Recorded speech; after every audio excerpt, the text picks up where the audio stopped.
IMF क्या है? IMF के पास पैसा कहां से आता है? आईएमएफ अलग अलग कंट्रीज को लोन क्यों देती है? आईएमएफ बैंक की तरह काम करने वाली एक ऑर्गेनाइजेशन है। जिस तरह से एक आम बैंक के अंदर अलग अलग लोग आकर अपना पैसा डिपॉजिट करवाते हैं, फिर उस पैसे को बैंक आगे लोगों को लोन पे देके उनसे रिटर्न में इंटरेस्ट रेट के थ्रू प्रॉफिट बनाता है। इसी तरह आईएमएफ भी एक बैंकिंग सिस्टम की तरह काम करने वाली इंटरनेशनल ऑर्गेनाइजेशन है, जिसकी 190 कंट्रीज मेंबर हैं। ये सारी कंट्रीज आईएमएफ के अंदर पैसा डिपॉजिट करवाती हैं, ताकि अगर इन 190 कंट्रीज में से किसी एक कंट्री में फाइनेंशियल क्राइसिस आए, यानी कि उसके हालात खराब हों, तो आईएमएफ उस कंट्री को लोन देके उसकी इकोनॉमी को स्टेबल करने में उसकी हेल्प कर सके। अब ऐसा नहीं है कि 190 की 190 कंट्रीज आईएमएफ के अंदर पैसा डिपॉजिट करवाती हैं। मिसाल के तौर पर हमारी कंट्री पाकिस्तान, अब हमारी इकोनॉमी इस काबिल नहीं है कि हम अपने मुल्क का बजट भी चलाएं और आईएमएफ के अंदर भी एक्स्ट्रा पैसा डिपॉजिट करवा सके। अब सवाल ये पैदा होता है कि जब पाकिस्तान इस काबिल ही नहीं है कि आईएमएफ के बजट के अंदर ये कंट्रीब्यूट कर सके, तो पाकिस्तान आईएमएफ का मेंबर क्यों है और आईएमएफ पाकिस्तान को बार बार लोन क्यों देता है, जबकि आईएमएफ ये भी जानता है कि पाकिस्तान को दिया हुआ पैसा उनको वापस नहीं मिलने वाला।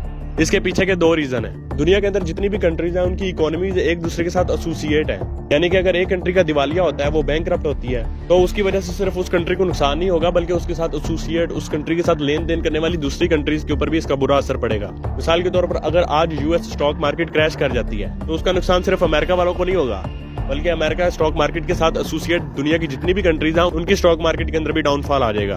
और इसके पीछे का दूसरा रीजन है आईएमएफ के अपने मफादात। आईएमएफ का जितना टोटल बजट है उसके अंदर अमेरिका और यूरोपियन कंट्रीज सबसे ज्यादा कंट्रीब्यूट करती हैं। इसलिए आईएमएफ ऑर्गेनाइजेशन अमेरिका और यूरोपियन कंट्रीज को सबसे ज्यादा फेवर भी करती है। अमेरिका और यूरोपियन कंट्रीज आईएमएफ को एज अ टूल यूज करती हैं, अंडर डेवलप्ड कंट्रीज को लोन देके उनसे अपनी शराइत मंजूर करवाती हैं, ताकि उनसे अपने मफादात को पूरा करवा सके।